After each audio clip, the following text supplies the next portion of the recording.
அம்மா ஸ்டைல்ல உருளைக்கிழங்கு தொக்கு எப்படி செய்யலாம் பார்க்கலாம் வாங்க. ஃபர்ஸ்ட் அடுப்பை பற்ற வச்சு ஒரு கடாய் எடுத்து வச்சுக்கோங்க. மீடியம் ஃப்ளேம்ல அடுப்பை வச்சுக்கோங்க. கடாய் காஞ்சதும் 3 டேபிள் ஸ்பூன் எண்ணெய் விட்டுக்கோங்க. எண்ணெய் காஞ்சதும் அரை டேபிள் ஸ்பூன் கடுகு போட்டுக்கோங்க. தோல் உரிக்காத இடிச்ச 5 பூண்டு பல்லு சேர்த்துக்கோங்க.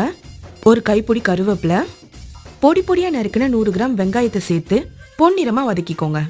இப்போ பொடி பொடியா நறுக்கின 100 கிராம் தக்காளியை சேர்த்துக்கோங்க. அதுக்கு அரை டேபிள் ஸ்பூன் தூள் உப்பு சேர்த்துக்கோங்க. தக்காளி நல்லா பச்சை வாசனை போற அளவுக்கு வதக்கிக்கோங்க.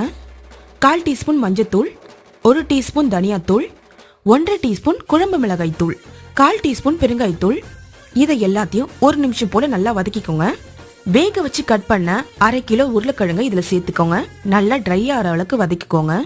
ஒரு கைப்பிடி கொத்தமல்லி சேர்த்து ஒரு கலரி அடுப்பு ஆஃப் பண்ணிடுங்க. அவ்வளவுதாங்க, உருளைக்கிழங்கு தொக்கு ரெடி. இதை நீங்க ரசம், வெரைட்டி ரைஸ், அது மட்டும் இல்லைங்க, தோசைக்கு மசாலாவை கூட யூஸ் பண்ணிக்கலாம். அவ்வளவு சூப்பரா இருக்கும்.